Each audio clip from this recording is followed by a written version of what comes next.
আসসালামু আলাইকুম। সন্ধে ৭টা বাংলাদেশ বেতার সিলেট সংবাদ পড়ছি নন্দিনী রায়। বেসামরিক বিমান পরিবহন ও পর্যটন এবং ভূমি মন্ত্রণালয়ের উপদেষ্টা এএফ হাসান আরিফ ইন্তেকাল করেছেন। ইন্না লিল্লাহি ওয়া ইন্না ইলাইহি রাজিউন। আজ বিকেলে রাজধানীর একটি হাসপাতালে হৃদরোগে আক্রান্ত হয়ে ইন্তেকাল করেন তিনি। বেসামরিক বিমান পরিবহন ও পর্যটন মন্ত্রণালয়ের সিনিয়র তথ্য অফিসার মাহবুবুর রহমান তুহিন তার মৃত্যুর বিষয়টি গণমাধ্যমকে জানিয়েছেন। মৃত্যুকালে তার বয়স হয়েছিল ৮৫ বছর। ছাত্র জনতার গণ অভ্যুত্থানে আওয়ামী লীগ সরকারের পতনের পর গত ৮ই আগস্ট ডক্টর মোহাম্মদ ইউনূসের নেতৃত্বে অন্তর্বর্তী সরকারের দায়িত্ব নেয়ার পর হাসান আরিফকে স্থানীয় সরকার, পল্লী উন্নয়ন ও সমবায় মন্ত্রণালয়ের উপদেষ্টার দায়িত্ব দেয়া হয়। পরে তাকে বিমান পরিবহন ও পর্যটন মন্ত্রণালয়ের দায়িত্ব দেয়া হয় এবং স্থানীয় সরকার থেকে সরিয়ে ভূমি মন্ত্রণালয়ের দায়িত্ব দেয়া হয়। হাসান আরিফ ২০০১ সাল থেকে ২০০৫ সাল পর্যন্ত অ্যাটর্নি জেনারেল ছিলেন। তিনি ২০০৮ সালের তত্ত্বাবধায়ক সরকারের আইন উপদেষ্টা ছিলেন।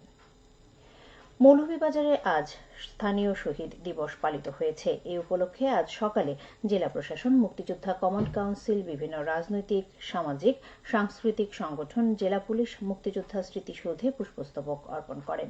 ১৯৭১ সালের ১৬ ডিসেম্বরের বিজয় দিবসের আমেজ কাটিয়ে অনেক মুক্তিযোদ্ধা বাড়ি ফেরার আগেই ২০ ডিসেম্বর দুপুরে মৌলভীবাজার সরকারি উচ্চ বিদ্যালয়ে আকস্মিক মাইন বিস্ফোরণে ২৪ জন বীর মুক্তিযোদ্ধা শহীদ হয়েছিলেন। তখন থেকে এই দিনটি জেলাবাসী স্থানীয় শহীদ দিবস হিসেবে পালন করে আসছেন। শহীদ বীর মুক্তিযোদ্ধাদের স্মৃতিকে অমর করে রাখতে ১৯৭৪ সালে মৌলভীবাজার সরকারি উচ্চ বিদ্যালয় মাঠের পূর্ব পাশে নির্মাণ করা হয় স্মৃতিসৌধ। স্মৃতিসৌধের পাশে রয়েছে ২৪ জন শহীদ বীর মুক্তিযোদ্ধার নাম ফলক। দেশ স্বাধীন হওয়ার পর মুক্তিযোদ্ধারা পাক হানাদার বাহিনীদের ফেলে যাওয়া অস্ত্র ও গোলাবারুদ কুড়িয়ে এনে বিদ্যালয়ের একটি কক্ষে জমা করছিলেন। এক পর্যায়ে ওই দিন এক কক্ষে আকস্মিক মাইন বিস্ফোরণে ২৪ জন মুক্তিযোদ্ধা শহীদ হন এবং বিদ্যালয়ের ২টি ভবন ক্ষতিগ্রস্ত হয়। মৌলভীবাজারের ৭টি উপজেলার ৯২টি চা বাগানে চা শ্রমিকদের মধ্যে ৭,০০০ কম্বল বিতরণের উদ্যোগ নেওয়া হয়েছে। এই ধারাবাহিকতায় আজ সকালে জেলার রাজনগর উপজেলা পরিষদ মাঠে উপজেলার ১০টি চা বাগানে ১,১২৫ জন শ্রমিকের মধ্যে একটি করে কম্বল বিতরণ করা হয়। এনজিও সংস্থা আশার উদ্যোগে এই বিতরণ কার্যক্রম পরিচালিত হচ্ছে। সিলেটে পৌঁছেছেন দুবাইয়ের শারজাহ চ্যারিটি ইন্টারন্যাশনালের চিকিৎসক আহমদ মোহাম্মদ আবদুল্লাহ সহ ৪ সদস্যের প্রতিনিধি দল। আজ থেকে আগামী ২৪ ডিসেম্বর পর্যন্ত সিলেট জাতীয় হার্ট ফাউন্ডেশনে শিশু হৃদরোগীদের হার্টের জন্মগত ত্রুটি সম্বলিত চিকিৎসা সেবা প্রদান করবেন তারা। কার্যক্রম শেষে আগামী ২৪ ডিসেম্বর ত্যাগ করবেন দলটি। আগামী ২৭ ডিসেম্বর সিলেট আন্তর্জাতিক ক্রিকেট স্টেডিয়ামে উদ্বোধন হবে জিয়া ক্রিকেট টুর্নামেন্টে। এই উপলক্ষে প্রস্তুতি সভা অনুষ্ঠিত হয়েছে আজ হাউজিং স্টেটে। সভার বিসিবির সাবেক পরিচালক আব্দুল কাইয়ুম চৌধুরীকে আহ্বায়ক এবং ক্রীড়া সংগঠক রেজাউল হাসান কয়েদ লদিকে সদস্য সচিব করে কমিটি গঠন করা হয়। এছাড়া টুর্নামেন্টটি সুষ্ঠুভাবে ও সুন্দরভাবে পরিচালনার জন্য কয়েকটি উপকমিটি গঠন করা হয়। উক্ত টুর্নামেন্টে জাতীয় পর্যায়ের ক্রিকেটাররা অংশগ্রহণ করবেন।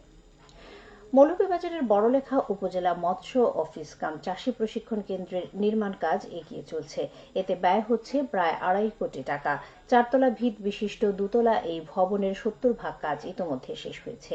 ভবনটি নির্মিত হলে প্রশাসনিক, দাপ্তরিক এবং চাষীদের প্রশিক্ষণের সুযোগ সুবিধা বৃদ্ধি পাবে। গণপূর্ত অধিদপ্তর তা বাস্তবায়ন করছে। সিলেট তামাবিল সড়কে প্রাইভেট কার নিয়ন্ত্রণ হারিয়ে বৈদ্যুতিক খুঁটির সঙ্গে ধাক্কা লেগে ৩ জন নিহত হয়েছেন। আজ সকালে সিলেট তামাবিল মহাসড়কের জৈন্তাপুর উপজেলার বাঘের সড়ক এলাকায় এই দুর্ঘটনা ঘটে। এতে প্রাইভেট কারে থাকা অপর ২ জন আহত হয়েছেন। নিহতরা হলেন সুনামগঞ্জের ছাতক উপজেলা ছাত্রদল কর্মী তাহমিদ, মাহি এবং মহান। স্থানীয় সূত্রে জানা যায়, সুনামগঞ্জের ছাতক পৌর এলাকায় কয়েকজন ছাত্রদল নেতাকর্মী প্রাইভেট কার যোগে জাফলং যাচ্ছিলেন।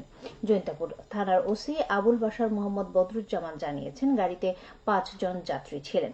নিহত ও আহতদের উদ্ধার করে সিলেট ওসমানী মেডিকেল কলেজ হাসপাতালে প্রেরণ করা হয়েছে। খেলার খবর ফুটবল। সিলেটের জাফলং উপজেলায় প্রথমবারের মতো জাফলং পিয়াইন কাপ ফুটবল টুর্নামেন্টে আজ দ্বিতীয় দিন। পিয়াইন নদী সংলগ্ন বালুতটে ৩ দিনব্যাপী এই টুর্নামেন্টে জাতীয় দলের সাবেক তারকা খেলোয়াড়, দেশের নামকরা বিভিন্ন ফুটবল ক্লাব ও স্থানীয় খেলোয়াড়রা অংশগ্রহণ করে। আগামীকাল সমাপনী অনুষ্ঠানে প্রধান অতিথি হিসেবে উপস্থিত থাকবেন সিলেটের বিভাগীয় কমিশনার খান মোহাম্মদ রেজাউন নবী। সিলেট জেলা প্রশাসন এর আয়োজন করছে। সবশেষে আবহাওয়া। রাত 1টা পর্যন্ত পূর্বাভাসে বলা হয়েছে সিলেট সহ পার্শ্ববর্তী এলাকার জন্য আজ কোনো সতর্কবাণী নেই এবং কোনো সংকেতও দেখাতে হবে না। আজ সিলেটে সর্বোচ্চ তাপমাত্রা ছিল 26.9 ডিগ্রি এবং সর্বনিম্ন 14.5 ডিগ্রি সেলসিয়াস। বাতাসে আর্দ্রতা ছিল সকালে 80 এবং সন্ধ্যায় 75%।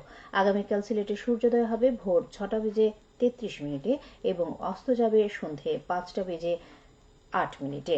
সংবাদ শেষ হলো। পরবর্তী স্থানীয় সংবাদ প্রচারিত হবে আগামীকাল সকাল 8টা 10 মিনিটে। আল্লাহ হাফেজ।